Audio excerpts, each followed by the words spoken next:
What are the initial reasons for the changes to the parking charge proposals, especially the ones that were aimed at resorts and street parking?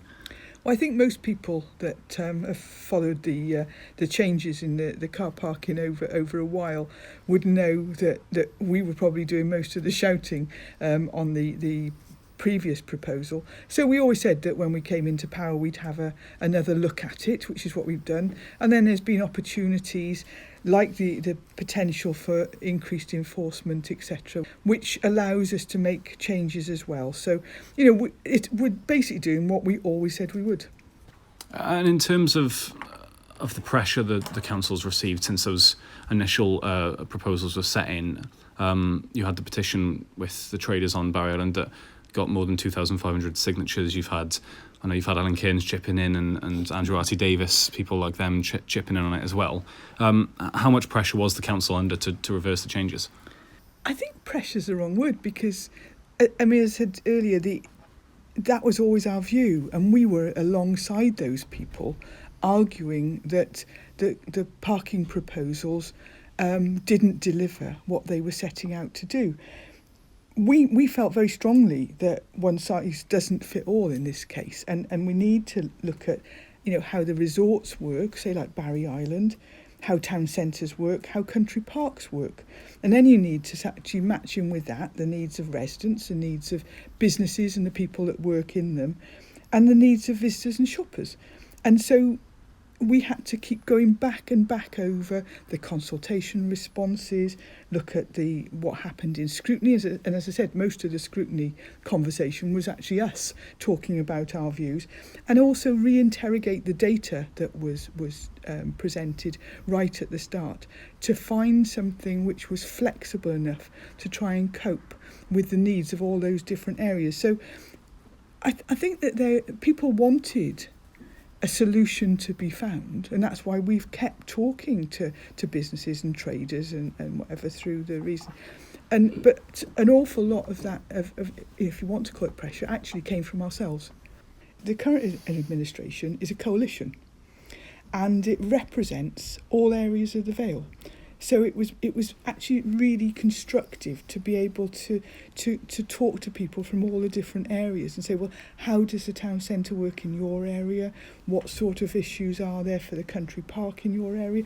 How do the resorts in your area work? When do local people tend to go and use them? So that we can protect local people and try and if we're trying to get a degree of income to support services, we can actually get that from visitors who don't contribute through council tax. In terms of what else has been announced, there's obviously the possible creation of these two new car parks, one in Barry and one in Cowbridge as well. Obviously, with the proposals being set out now as well, it looks like it's going to hand a boost to the traders. Is that something that was taken into consideration when the decision was made? Well, very much so. If we change the word creation into designation, what we're actually looking at is finding a car park within Barry, within Cowbridge, which can be designated as a shopper's car park, which means that people visiting the town can see an easily signposted car park and have confidence that they're going to be able to find somewhere to park. So by having the on-street parking free of charge for 2 hours, that supports local people that want to pop out and do a bit of shopping, have a cup of coffee, that sort of thing.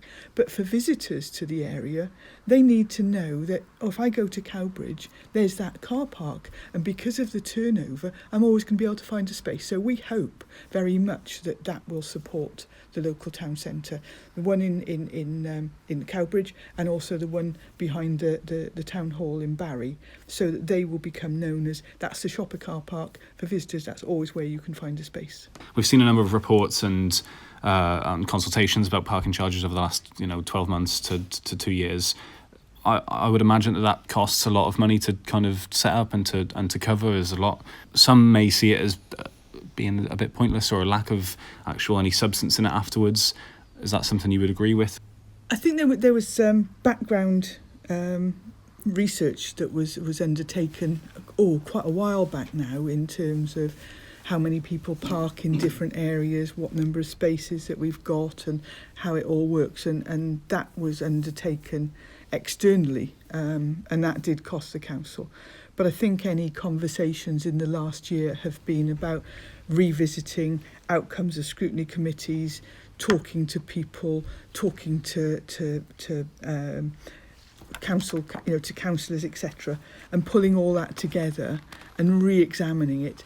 And there isn't an additional cost to that, other than that's what our normal jobs are, is re-looking at things and trying to get things to work more effectively.